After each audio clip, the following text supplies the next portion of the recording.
اعوذ باللہ من الشیطان الرجیم بسم اللہ الرحمن الرحیم پناہ مانگتا ہوں میں اللہ کی شیطان مردود سے۔ شروع اللہ کا نام لے کر جو بڑا مہربان نہایت رحم والا ہے۔ احمق لوگ کہیں گے کہ مسلمان جس قبلے پر پہلے سے چلے آتے تھے اب اس سے کیوں منہ پھیر بیٹھے؟ تم کہہ دو کہ مشرق اور مغرب سب اللہ ہی کا ہے، وہ جس کو چاہتا ہے سیدھے رستے پر چلاتا ہے، اور اسی طرح ہم نے تم کو امت معتدل بنایا ہے تاکہ تم لوگوں پر گواہ بنو اور پیغمبر آخر الزمان صلی اللہ علیہ وآلہ وسلم تم پر گواہ بنے۔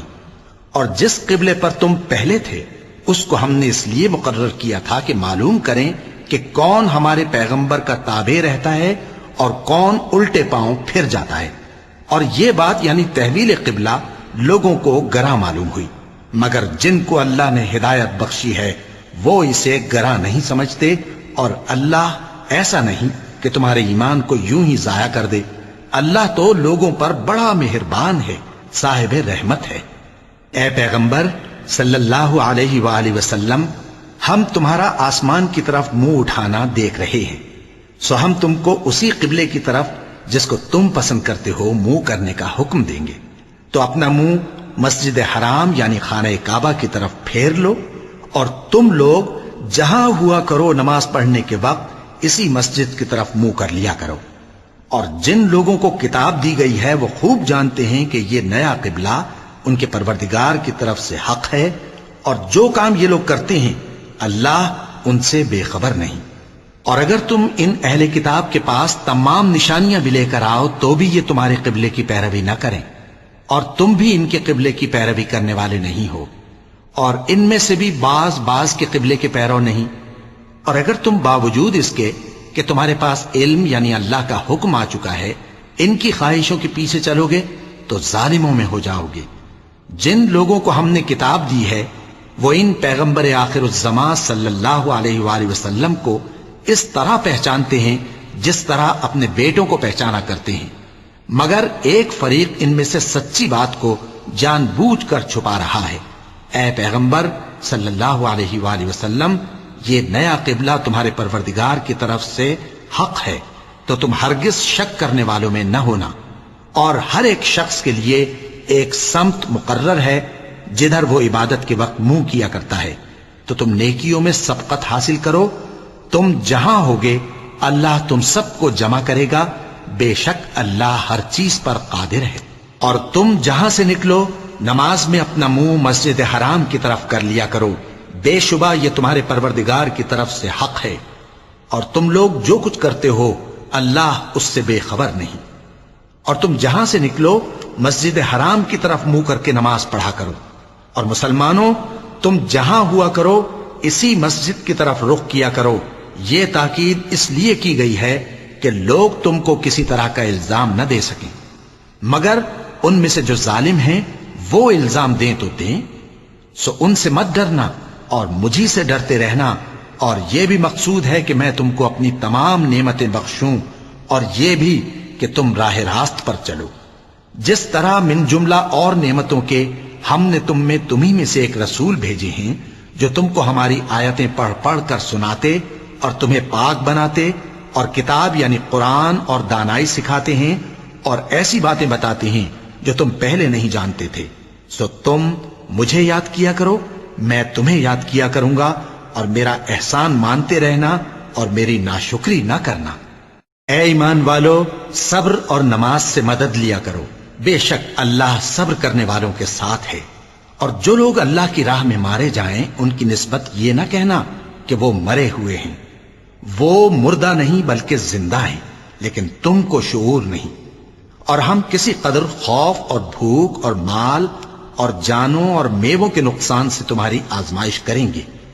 اور صبر کرنے والوں کو بشارت سنا دو کہ ان لوگوں پر جب کوئی مصیبت واقع ہوتی ہے تو کہتے ہیں کہ ہم اللہ ہی کا مال ہیں اور اسی کی طرف لوٹ کر جانے والے ہیں۔ یہی لوگ ہیں جن پر ان کے پروردگار کی عنایتیں ہیں اور خصوصی رحمت بھی ہے، اور یہی سیدھے رستے پر ہیں۔ بے شک کوہ صفا اور مروہ اللہ کی نشانیوں میں سے ہیں، تو جو شخص خانہ کعبہ کا حج یا عمرہ کرے اس پر کچھ گناہ نہیں کہ دونوں کے درمیان چکر لگائے، بلکہ یہ ایک نیک کام ہے، اور جو کوئی نیک کام کرے تو اللہ قدردان ہے، دانا ہے۔ جو لوگ ہمارے حکموں اور ہدایتوں کو جو ہم نے نازل کی ہیں کسی غرض فاسد سے چھپاتے ہیں، باوجود کہ ہم نے ان کو لوگوں کے سمجھانے کے لیے اپنی کتاب میں کھول کھول کر بیان کر دیا ہے، ایسوں پر اللہ اور تمام لعنت کرنے والے لعنت کرتے ہیں۔ ہاں، جو توبہ کرتے ہیں اور اپنی حالت درست کر لیتے ہیں اور احکام الہی کو صاف صاف بیان کر دیتے ہیں تو میں ان کے قصور معاف کر دیتا ہوں، اور میں بڑا معاف کرنے والا بڑا مہربان ہوں۔ جو لوگ کافر ہوئے اور کافر ہی مرے، ایسوں پر اللہ کی اور فرشتوں کی اور انسانوں کی سب کی لعنت، وہ ہمیشہ اسی لعنت میں گرفتار رہیں گے۔ ان سے نہ تو عذاب ہلکا ہی کیا جائے گا اور نہ انہیں کچھ مہلت ملے گی۔ اور لوگوں، تمہارا معبود ایک ہی معبود ہے، اس بڑے مہربان اور رحم والے کے سوا کوئی عبادت کے لائق نہیں۔ بے شک آسمانوں اور زمین کے پیدا کرنے میں اور رات اور دن کے ایک دوسرے کے پیچھے آنے جانے میں اور کشتیوں اور جہازوں میں جو سمندر میں لوگوں کے فائدے کے لیے رواں ہیں، اور میں جس کو اللہ آسمان سے برساتا اور اس سے زمین کو اس کے مردہ ہو جانے کے بعد زندہ یعنی خشک ہو جانے کے بعد سرسبز کر دیتا ہے، اور زمین پر ہر قسم کے جانور پھیلانے میں اور ہواؤں کے چلانے میں اور بادلوں میں جو آسمان اور زمین کے درمیان گھرے رہتے ہیں، عقل مندوں کے لیے اللہ کی قدرت کی نشانیاں ہیں۔ اور بعض لوگ ایسے ہیں جو غیر اللہ کو اللہ کا شریک بناتے اور ان سے اللہ کی سی محبت کرتے ہیں، لیکن جو ایمان والے ہیں وہ تو اللہ ہی کے سب سے زیادہ دوست دار ہیں۔ اور اے کاش ظالم لوگ جو بات عذاب کے وقت دیکھیں گے اب دیکھ لیتے کہ سب طرح کی طاقت اللہ ہی کو ہے، اور یہ کہ اللہ سخت عذاب کرنے والا ہے۔ اس دن کفر کے پیشوا اپنے پیروں سے بیزاری ظاہر کریں گے اور دونوں عذاب الہی دیکھ لیں گے اور ان کے آپس کے تعلقات منقطع ہو جائیں گے۔ یہ حال دیکھ کر پیروی کرنے والے حسرت سے کہیں گے کہ اے کاش ہمیں پھر دنیا میں جانا نصیب ہو، تاکہ جس طرح یہ ہم سے بیزار ہو رہے ہیں اسی طرح ہم بھی ان سے بیزار ہوں۔ اس طرح اللہ ان کے اعمال حسرت بنا کر دکھائے گا اور وہ دوزخ سے نکل نہیں سکیں گے۔ لوگوں، جو چیزیں زمین میں حلال طیب ہیں وہ کھاؤ، اور شیطان کے قدموں پر نہ چلو، وہ تمہارا کھلا دشمن ہے۔ وہ تو تم کو برائی اور بے حیائی ہی کے کام کرنے کو کہتا ہے، اور یہ بھی کہ اللہ کی نسبت ایسی باتیں کہو جن کا تمہیں کچھ بھی علم نہیں۔ اور جب ان لوگوں سے کہا جاتا ہے کہ جو کتاب اللہ نے نازل فرمائی ہے اس کی پیروی کرو، تو کہتے ہیں نہیں، بلکہ ہم تو اسی چیز کی پیروی کریں گے جس پر ہم نے اپنے باپ دادا کو پایا۔ بھلا اگرچہ ان کے باپ دادا نہ کچھ سمجھتے ہوں اور نہ سیدھے رستے پر ہوں، تب بھی وہ انہی کی تقلید کیے جائیں گے۔ جو لوگ کافر ہیں ان کی مثال اس شخص کی سی ہے جو کسی ایسی چیز کو آواز دے جو پکار اور آواز کے سوا کچھ سن نہ سکے۔ یہ بہرے ہیں، گونگے ہیں، اندھے ہیں کہ کچھ سمجھ ہی نہیں سکتے۔ اے اہل ایمان، جو پاکیزہ چیزیں ہم نے تم کو عطا فرمائی ہیں ان کو کھاؤ، اور اگر اللہ ہی کے بندے ہو تو اس کی نعمتوں کا شکر بھی ادا کرو۔ اس نے تو تم پر بس مرا ہوا جانور اور لہو اور سور کا گوشت اور جس چیز پر اللہ کے سوا کسی اور کا نام پکارا جائے حرام کر دیا ہے۔ ہاں، جو مجبور ہو جائے بشرطے کہ اللہ کی نافرمانی نہ کرے اور حد ضرورت سے باہر نہ نکل جائے، اس پر کچھ گناہ نہیں۔ بے شک اللہ بخشنے والا ہے، رحم کرنے والا ہے۔ جو لوگ اللہ کی کتاب سے ان آیتوں اور ہدایتوں کو جو اس نے نازل فرمائی ہیں چھپاتے اور ان کے بدلے تھوڑی سی قیمت یعنی دنیاوی منفعت حاصل کرتے ہیں، وہ اپنے پیٹوں میں محض آگ بھرتے ہیں۔ ایسے لوگوں سے اللہ قیامت کے دن نہ کلام کرے گا اور نہ ان کو گناہوں سے پاک کرے گا، اور ان کے لیے دکھ دینے والا عذاب ہے۔ یہ وہ لوگ ہیں جنہوں نے ہدایت چھوڑ کر گمراہی اور بخشش چھوڑ کر عذاب خرید لیا۔ یہ آتش جہنم کی کیسی برداشت کرنے والے ہیں۔ یہ اس لیے کہ اللہ نے کتاب سچائی کے ساتھ نازل فرمائی، اور جن لوگوں نے اس کتاب میں اختلاف کیا وہ ضد میں آ کر نیکی سے دور ہو گئے ہیں۔ نیکی یہی نہیں کہ تم مشرق و مغرب کو قبلہ سمجھ کر ان کی طرف منہ کر لو، بلکہ نیکی یہ ہے کہ لوگ اللہ پر اور روز آخر پر اور فرشتوں پر اور اللہ کی کتاب پر اور پیغمبروں پر ایمان لائیں، اور مال باوجود عزیز رکھنے کے رشتہ داروں اور یتیموں اور محتاجوں اور مسافروں اور مانگنے والوں کو دیں، اور گردنوں کے چھڑانے میں خرچ کریں، اور نماز پڑھیں اور زکوٰۃ دیں، اور جب عہد کر لیں تو اس کو پورا کریں، اور سختی اور تکلیف میں اور جنگ کے وقت ثابت قدم رہیں۔ یہی لوگ ہیں جو ایمان میں سچے ہیں، اور یہی ہیں جو اللہ سے ڈرنے والے ہیں۔ مومنوں، تم کو مقتولوں کے بارے میں قصاص یعنی خون کے بدلے خون کا حکم دیا جاتا ہے، اس طرح پر کہ آزاد کے بدلے آزاد مارا جائے، اور غلام کے بدلے غلام، اور عورت کے بدلے عورت۔ اور اگر قاتل کو اس کے مقتول بھائی کے قصاص میں سے کچھ معاف کر دیا جائے تو وارث مقتول کو پسندیدہ طریق سے قرارداد کی پیروی یعنی مطالبہ خون بہا کرنا اور قاتل کو خوشخوئی کے ساتھ ادا کرنا چاہیے۔ یہ تمہارے پروردگار کی طرف سے تمہارے لیے آسانی اور مہربانی ہے۔ اب جو اس کے بعد زیادتی کرے اس کے لیے دکھ کا عذاب ہے۔ اور اے اہل عقل، حکم قصاص میں تمہاری زندگانی ہے کہ تم قتل و خونریزی سے بچو۔ تم پر فرض کیا جاتا ہے کہ جب تم میں سے کسی کو موت کا وقت آ جائے تو اگر وہ کچھ مال چھوڑ جانے والا ہو تو ماں باپ اور رشتہ داروں کے لیے دستور کے مطابق وصیت کر جائے۔ اللہ سے ڈرنے والوں پر یہ ایک حق ہے۔ پھر جو شخص وصیت کو سننے کے بعد اس کو بدل ڈالے تو اس کے بدلنے کا گناہ انہی لوگوں پر ہے جو اس کو بدلیں، اور بے شک اللہ سنتا جانتا ہے۔ اب اگر کسی کو وصیت کرنے والے کی طرف سے کسی وارث کی طرفداری یا حق تلفی کا اندیشہ ہو تو اگر وہ وصیت کو بدل کر وارثوں میں صلح کرا دے تو اس پر کچھ گناہ نہیں، بے شک اللہ بخشنے والا ہے، رحم والا ہے۔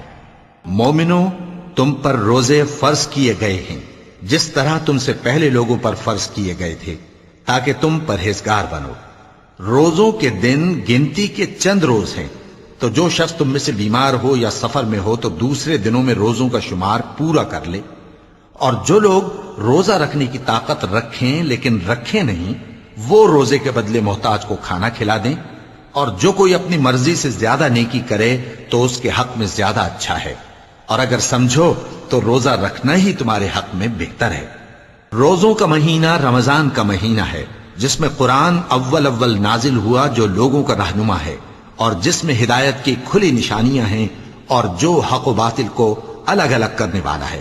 تو جو کوئی تم میں سے اس مہینے میں موجود ہو چاہیے کہ پورے مہینے کے روزے رکھے، اور جو بیمار ہو یا سفر میں ہو تو دوسرے دنوں میں روزے رکھ کر ان کا شمار پورا کر لے۔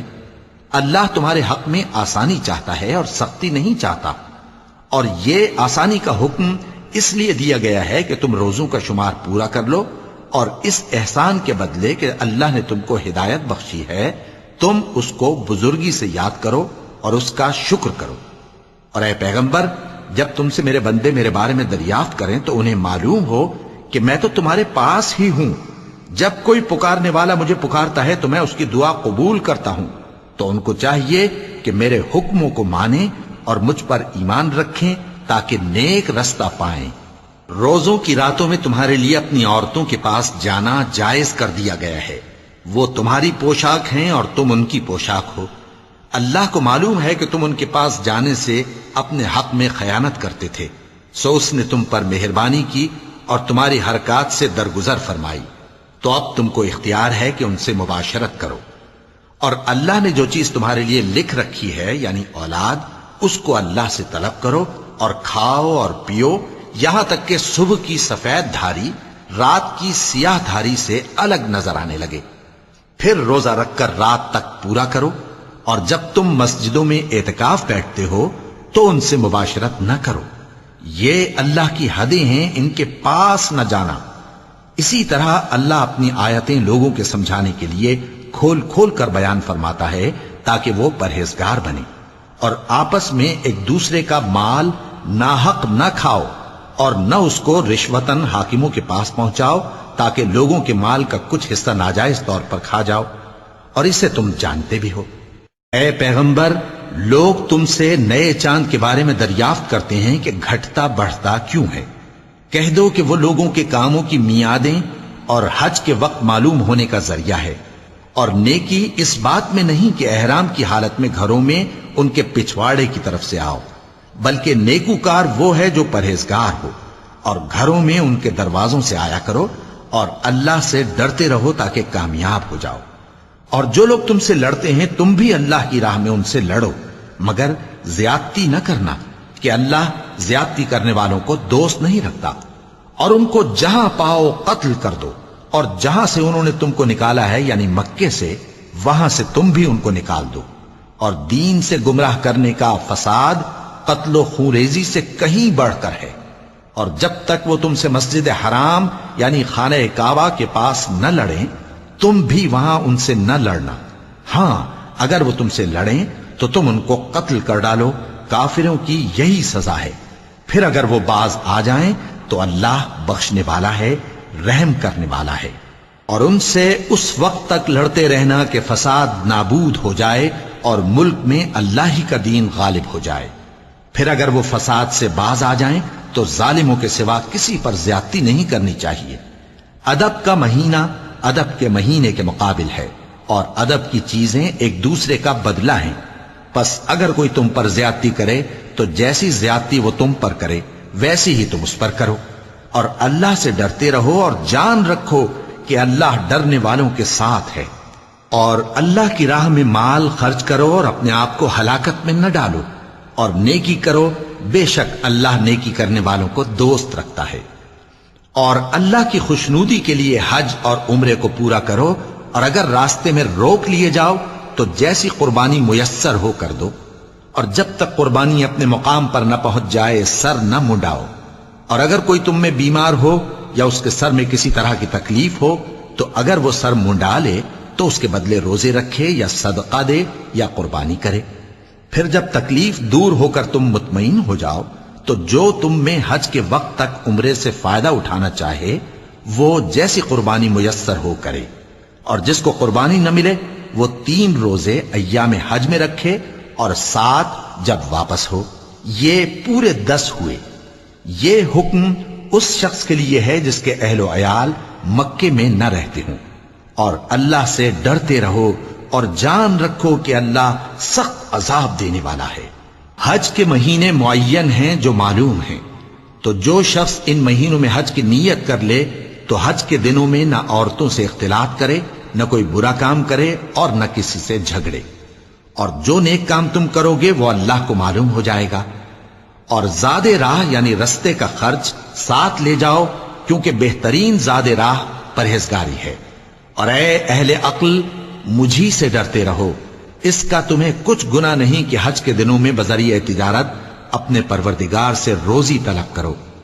اور جب عرفات سے واپس ہونے لگو تو مشعر حرام یعنی مزدلفہ میں اللہ کا ذکر کرو، اور اس طرح ذکر کرو جس طرح اس نے تم کو سکھایا، اور اس سے پیشتر تم لوگ ان طریقوں سے محض ناواقف تھے۔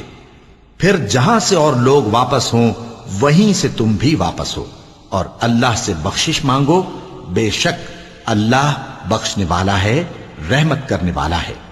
پھر جب حج کے تمام ارکان پورے کر چکو تو منا میں اللہ کو یاد کرو جس طرح اپنے باپ دادا کو یاد کیا کرتے تھے، بلکہ اس سے بھی زیادہ۔ اور بعض لوگ ایسے ہیں جو اللہ سے التجا کرتے ہیں کہ اے پروردگار، ہم کو جو دینا ہے دنیا ہی میں دے دے، اور ایسے لوگوں کا آخرت میں کچھ حصہ نہیں۔ اور بعض ایسے ہیں کہ دعا کرتے ہیں کہ پروردگار ہم کو دنیا میں بھی نعمت عطا فرما اور آخرت میں بھی نعمت بخشیو اور دوزخ کے عذاب سے محفوظ رکھیو۔ یہی لوگ ہیں جن کے لیے ان کے کاموں کا حصہ یعنی اجر نیک تیار ہے، اور اللہ جلد حساب لینے والا ہے۔ اور قیام منا کے دنوں میں جو گنتی کے دن ہیں اللہ کو یاد کرو، اگر کوئی جلدی کرے اور 2 ہی دن میں چل دے تو اس پر بھی کچھ گناہ نہیں، اور جو بعد تک ٹھہرا رہے اس پر بھی کچھ گناہ نہیں۔ یہ باتیں اس شخص کے لیے ہیں جو اللہ سے ڈرے، اور تم لوگ اللہ سے ڈرتے رہو اور جان رکھو کہ تم سب اس کے پاس جمع کیے جاؤ گے۔ اور کوئی شخص تو ایسا ہے جس کی گفتگو دنیا کی زندگی میں تم کو دلکش معلوم ہوتی ہے اور وہ اپنے معافی ضمیر پر یعنی اس بات پر جو اس کے دل میں ہے اللہ کو گواہ بناتا ہے، حالانکہ وہ سخت جھگڑالو ہے۔ اور جب پیٹ پھیر کر چلا جاتا ہے تو زمین میں دوڑتا پھرتا ہے تاکہ اس میں فتنہ انگیزی کرے اور کھیتی کو برباد اور انسانوں اور حیوانوں کی نسل کو نابود کر دے، اور اللہ فتنہ انگیزی کو پسند نہیں کرتا۔ اور جب اس سے کہا جاتا ہے کہ اللہ سے خوف کر تو غرور اس کو گناہ میں پھنسا دیتا ہے، سو اس کو جہنم کافی ہے اور وہ بہت برا ٹھکانہ ہے۔ اور کوئی شخص ایسا ہے کہ اللہ کی خوشنودی حاصل کرنے کے لیے اپنی جان بیچ ڈالتا ہے، اور اللہ بندوں پر بہت مہربان ہے۔ مومنو، اسلام میں پورے پورے داخل ہو جاؤ اور شیطان کے پیچھے نہ چلو، وہ تو تمہارا کھلا دشمن ہے۔ پھر اگر تم احکام روشن پہنچ جانے کے بعد لڑکھڑا جاؤ تو جان رکھو کہ اللہ غالب ہے، حکمت والا ہے۔ کیا یہ لوگ اسی بات کے منتظر ہیں کہ ان پر اللہ کا عذاب بادل کے سائبانوں میں آ نازل ہو اور فرشتے بھی اتر آئیں اور کام تمام کر دیا جائے؟ اور سب کاموں کا رجوع اللہ ہی کی طرف ہے۔ اے پیغمبر، بنی اسرائیل سے پوچھو کہ ہم نے ان کو کتنی کھلی نشانیاں دیں، اور جو شخص اللہ کی نعمت کو اپنے پاس آنے کے بعد بدل دے تو اللہ سخت عذاب کرنے والا ہے۔ اور جو کافر ہیں ان کے لیے دنیا کی زندگی خوشنما کر دی گئی ہے اور وہ مومنوں سے تمسخر کرتی ہیں، لیکن جو پرہیزگار ہیں وہ قیامت کے دن ان سے اوپر ہوں گے۔ اور اللہ جس کو چاہتا ہے بے حساب رزق دیتا ہے۔ پہلے تو سب لوگوں کا ایک ہی مذہب تھا، لیکن وہ آپس میں اختلاف کرنے لگے تو اللہ نے ان کی طرف بشارت دینے والے اور ڈر سنانے والے پیغمبر بھیجے اور ان پر سچائی کے ساتھ کتابیں نازل کی تاکہ جن امور میں لوگ اختلاف کرتے تھے ان کا ان میں فیصلہ کر دے۔ اور اس میں اختلاف بھی انہی لوگوں نے کیا جن کو کتاب دی گئی تھی، باوجود کہ ان کے پاس کھلے ہوئے احکام آ چکے تھے، اور یہ اختلاف انہوں نے صرف آپس کی ضد سے کیا۔ تو جس امر حق میں وہ اختلاف کرتے تھے اللہ نے اپنی مہربانی سے مومنوں کو اس کی راہ دکھا دی، اور اللہ جس کو چاہتا ہے سیدھا رستہ دکھا دیتا ہے۔ کیا تم یہ خیال کرتے ہو کہ یوں ہی بہشت میں داخل ہو جاؤ گے؟ اور ابھی تم کو پہلے لوگوں کی سی مشکلیں تو پیش آئی ہی نہیں۔ ان کو بڑی بڑی سختیاں اور تکلیفیں پہنچیں اور وہ صعوبتوں میں ہلا ہلا دیے گئے، یہاں تک کہ پیغمبر اور مومن لوگ جو ان کے ساتھ تھے سب پکار اٹھے کہ کب اللہ کی مدد آئے گی۔ دیکھو اللہ کی مدد ان قریب آیا چاہتی ہے۔ اے نبی، لوگ تم سے پوچھتے ہیں کہ اللہ کی راہ میں کس طرح کا مال خرچ کریں۔ کہہ دو کہ جو چاہو خرچ کرو، لیکن جو مال خرچ کرنا چاہو وہ درجہ بدرجہ اہل استحقاق یعنی ماں باپ کو اور قریب کے رشتہ داروں کو اور یتیموں کو اور محتاجوں کو اور مسافروں کو سب کو دو، اور جو بھلائی تم کرو گے اللہ اس کو جانتا ہے۔ مسلمانوں، تم پر اللہ کے رستے میں لڑنا فرض کر دیا گیا ہے، اور وہ تمہیں ناگوار تو ہوگا، مگر عجب نہیں کہ ایک چیز تم کو بری لگے اور وہ تمہارے حق میں بھلی ہو، اور عجب نہیں کہ ایک چیز تم کو بھلی لگے اور وہ تمہارے لیے مضر ہو، اور ان باتوں کو اللہ ہی بہتر جانتا ہے اور تم نہیں جانتے۔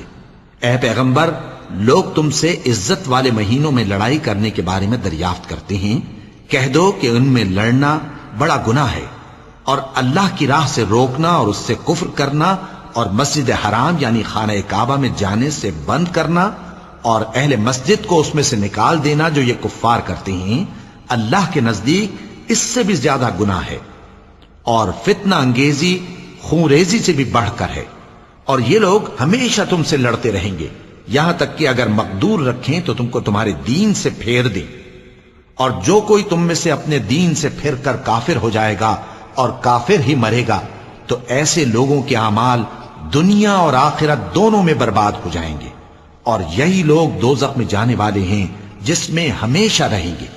جو لوگ ایمان لائے اور اللہ کے لیے وطن چھوڑ گئے اور کفار سے جنگ کرتے رہے وہی اللہ کی رحمت کے امیدوار ہیں، اور اللہ بخشنے والا ہے، رحمت کرنے والا ہے۔ اے پیغمبر، لوگ تم سے شراب اور جوئے کا حکم دریافت کرتے ہیں، کہہ دو کہ ان میں گناہ بڑے ہیں اور لوگوں کے لیے کچھ فائدے بھی ہیں، مگر ان کے گناہ فائدوں سے کہیں زیادہ ہیں۔ اور یہ بھی تم سے پوچھتے ہیں کہ اللہ کی راہ میں کون سا مال خرچ کریں، کہہ دو کہ جو ضرورت سے زیادہ ہو.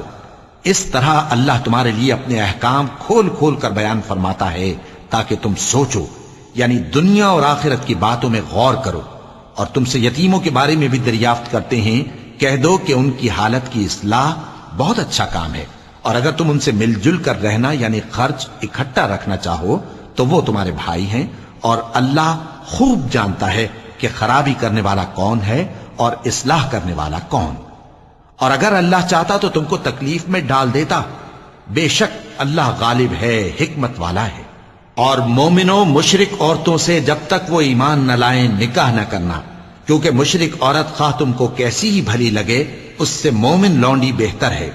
اور اسی طرح مشرک مرد جب تک ایمان نہ لائیں مومن عورتوں کو ان کی زوجیت میں نہ دینا، کیونکہ مشرک مرد سے خواہ وہ تم کو کیسا ہی بھلا لگے مومن غلام بہتر ہے.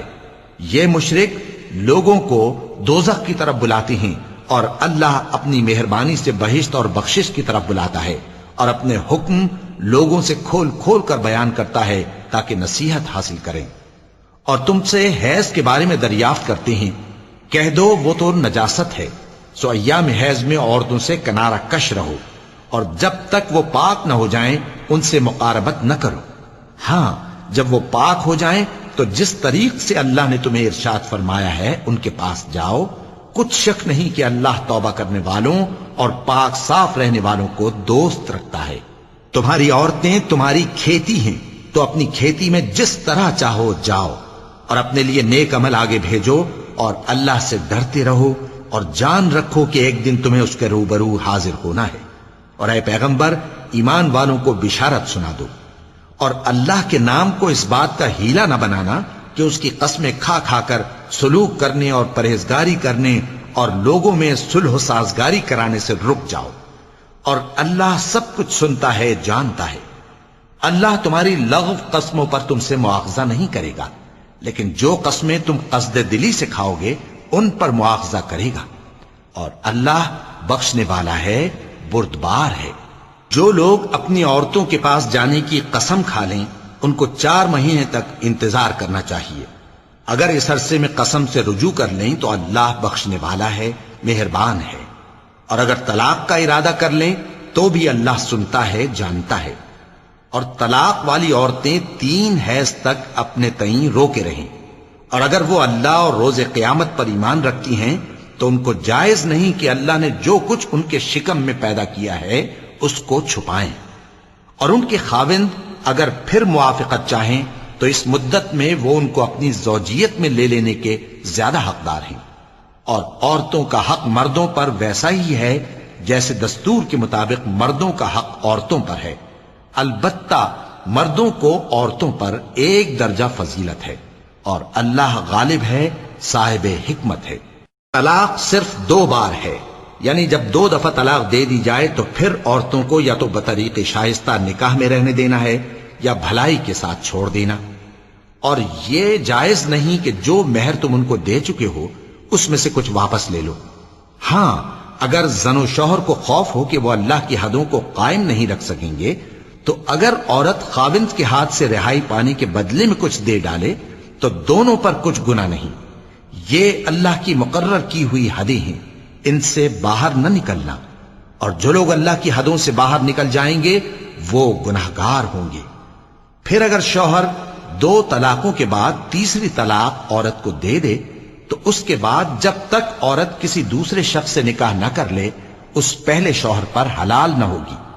ہاں اگر دوسرا خاوند بھی طلاق دے دے اور عورت اور پہلا خاوند پھر ایک دوسرے کی طرف رجوع کر لیں تو ان پر کچھ گناہ نہیں، بشرطے کہ دونوں یقین کریں کہ اللہ کی حدوں کو قائم رکھ سکیں گے. اور یہ اللہ کی حدیں ہیں، ان کو وہ ان لوگوں کے لیے بیان فرماتا ہے جو علم رکھتے ہیں. اور جب تم عورتوں کو 2 دفعہ طلاق دے چکو اور ان کی عدت پوری ہو جائے تو انہیں یا تو حسن سلوک سے نکاح میں رہنے دو یا بطریق شائستہ رخصت کر دو. اور اس نیت سے ان کو نکاح میں نہ رہنے دینا چاہیے کہ انہیں تکلیف دو اور ان پر زیادتی کرو. اور جو ایسا کرے گا وہ اپنا ہی نقصان کرے گا. اور اللہ کے احکام کو ہنسی اور کھیل نہ بناؤ. اور اللہ نے تم کو جو نعمتیں بخشی ہیں اور تم پر جو کتاب اور دانائی کی باتیں نازل کی ہیں جن سے وہ تمہیں نصیحت فرماتا ہے ان کو یاد کرو، اور اللہ سے ڈرتے رہو، اور جان رکھو کہ اللہ ہر چیز سے واقف ہے۔ اور جب تم عورتوں کو طلاق دے چکو اور ان کی عدت پوری ہو جائے تو ان کو اپنے شوہروں کے ساتھ جب وہ آپس میں جائز طور پر راضی ہو جائیں نکاح کرنے سے مت روکو۔ اس حکم سے اس شخص کو نصیحت کی جاتی ہے جو تم میں اللہ اور روز آخر پر یقین رکھتا ہے۔ یہ تمہارے لیے نہایت خوب اور بہت پاکیزگی کی بات ہے، اور اللہ جانتا ہے اور تم نہیں جانتے۔ اور مائیں اپنے بچوں کو پورے 2 سال دودھ پلائیں، یہ حکم اس شخص کے لیے ہے جو پوری مدت تک دودھ پلوانا چاہے، اور دودھ پلانے والی ماؤں کا کھانا اور کپڑا دستور کے مطابق باپ کے ذمے ہوگا۔ کسی شخص کو اس کی طاقت سے زیادہ تکلیف نہیں دی جاتی، تو یاد رکھو کہ نہ تو ماں کو اس کے بچے کے سبب نقصان پہنچایا جائے اور نہ باپ کو اس کی اولاد کی وجہ سے نقصان پہنچایا جائے، اور اسی طرح نان و نفقہ بچے کے وارث کے ذمے ہے۔ اور اگر دونوں یعنی ماں باپ آپس کی رضامندی اور صلاح سے بچے کا دودھ چھڑانا چاہیں تو ان پر کچھ گناہ نہیں، اور اگر تم اپنی اولاد کو دودھ پلوانا چاہو تو تم پر کچھ گناہ نہیں، بشرطے کہ تم دودھ پلانے والیوں کو دستور کے مطابق ان کا حق جو تم نے دینا کیا تھا دے دو۔ اور اللہ سے ڈرتے رہو اور جان رکھو کہ جو کچھ تم کرتے ہو اللہ اس کو دیکھ رہا ہے۔ اور جو لوگ تم میں سے مر جائیں اور عورتیں چھوڑ جائیں تو وہ عورتیں 4 مہینے اور 10 دن اپنے آپ کو روکے رہیں، اور جب یہ عدت پوری کر چکیں اور اپنے حق میں پسندیدہ کام یعنی نکاح کر لیں تو تم پر کچھ گناہ نہیں، اور اللہ تمہارے سب کاموں سے واقف ہے۔ اگر تم اشارے کنائے میں عورتوں کو نکاح کا پیغام بھیجو یا نکاح کی خواہش کو اپنے دلوں میں مخفی رکھو تو تم پر کچھ گناہ نہیں۔ اللہ کو معلوم ہے کہ تم ان سے نکاح کا ذکر کرو گے، مگر ایام عدت میں اس کے سوا کے دستور کے مطابق کوئی بات کہہ دو، پوشیدہ طور پر ان سے قول و قرار نہ کرنا، اور جب تک عدت پوری نہ ہو لے نکاح کا پختہ ارادہ نہ کرنا۔ اور جان رکھو کہ جو کچھ تمہارے دلوں میں ہے اللہ کو سب معلوم ہے، تو اس سے ڈرتے رہو اور جان رکھو کہ اللہ بخشنے والا ہے، حلم والا ہے۔ اور اگر تم عورتوں کو ان کے پاس جانے یا ان کا مہر مقرر کرنے سے پہلے طلاق دے دو تو تم پر کچھ گناہ نہیں، ہاں ان کو دستور کے مطابق کچھ خرچ ضرور دو، یعنی مقدور والا اپنے مقدور کے مطابق دے اور تنگ دست اپنی حیثیت کے مطابق۔ نیک لوگوں پر یہ ایک طرح کا حق ہے۔ اور اگر تم عورتوں کو ان کے پاس جانے سے پہلے طلاق دے دو لیکن مہر مقرر کر چکے ہو تو آدھا مہر دینا ہوگا۔ ہاں اگر عورتیں مہر بخش دیں یا مرد جن کے ہاتھ میں عقد نکاح ہے اپنا حق چھوڑ دیں اور پورا مہر دے دیں تو ان کو اختیار ہے۔ اور اگر تم مرد لوگ ہی اپنا حق چھوڑ دو تو یہ پرہیزگاری کی بات ہے، اور آپس میں بھلائی کرنے کو فراموش نہ کرنا۔ کچھ شک نہیں کہ اللہ تمہارے سب کاموں کو دیکھ رہا ہے۔ مسلمانوں، سب نمازیں خصوصاً بیچ کی نماز یعنی نماز عصر پورے اہتمام کے ساتھ ادا کرتے رہو، اور اللہ کے آگے ادب سے کھڑے رہا کرو۔ پھر اگر تم خوف کی حالت میں ہو تو پیادے یا سوار جس حال میں ہو نماز پڑھ لو۔ پھر جب امن و اطمینان ہو جائے تو جس طریق سے اللہ نے تم کو سکھایا ہے جو تم پہلے نہیں جانتے تھے اللہ کو یاد کرو۔ اور جو لوگ تم میں سے مر جائیں اور عورتیں چھوڑ جائیں وہ اپنی عورتوں کے حق میں وصیت کر جائیں کہ ان کو 1 سال تک خرچ دیا جائے اور گھر سے نہ نکالی جائیں۔ ہاں اگر وہ خود گھر سے چلی جائیں اور اپنے حق میں پسندیدہ کام یعنی نکاح کر لیں تو تم پر کچھ گناہ نہیں، اور اللہ زبردست ہے، حکمت والا ہے۔ اور مطلقہ عورتوں کو بھی دستور کے مطابق نان و نفقہ دینا چاہیے، پرہیزگاروں پر یہ بھی حق ہے۔ اسی طرح اللہ اپنے احکام تمہارے لیے بیان فرماتا ہے تاکہ تم سمجھو۔ بھلا تم نے ان لوگوں کو نہیں دیکھا جو شمار میں ہزاروں ہی تھے اور موت کے ڈر سے اپنے گھروں سے نکل بھاگے تھے؟ تو اللہ نے ان کو حکم دیا کہ مر جاؤ، پھر ان کو زندہ بھی کر دیا۔ کچھ شک نہیں کہ اللہ لوگوں پر مہربانی رکھتا ہے، لیکن اکثر لوگ شکر نہیں کرتے۔ اور مسلمانوں، اللہ کی راہ میں جہاد کرو اور جان رکھو کہ اللہ سب کچھ سنتا ہے، سب کچھ جانتا ہے۔ کون ہے کہ اللہ کو قرض حسنہ دے کہ وہ اس کے بدلے اس کو کئی گنا زیادہ دے گا؟ اور اللہ ہی روزی کو تنگ کرتا اور وہی اسے کشادہ کرتا ہے، اور تم اسی کی طرف لوٹ کر جاؤ گے۔ بھلا تم نے بنی اسرائیل کی ایک جماعت کو نہیں دیکھا جس نے موسیٰ کے بعد اپنے پیغمبر سے کہا کہ آپ ہمارے لیے ایک بادشاہ مقرر کر دیں تاکہ ہم اللہ کی راہ میں جہاد کریں؟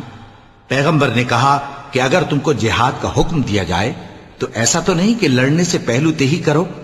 وہ کہنے لگے کہ ہم اللہ کی راہ میں کیوں نہ لڑیں گے جبکہ ہم وطن سے خارج اور بال بچوں سے جدا کر دیے گئے۔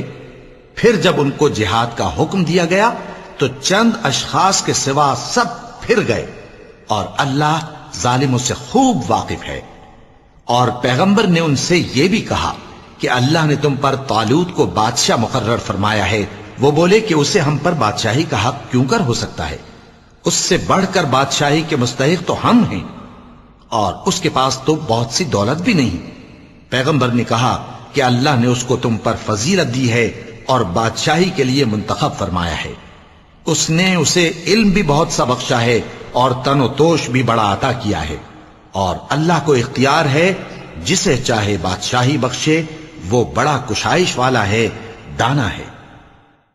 اور پیغمبر نے ان سے کہا کہ ان کی یعنی طالوت کی بادشاہی کی نشانی یہ ہے کہ تمہارے پاس وہ صندوق آئے گا جس کو فرشتے اٹھائے ہوئے ہوں گے۔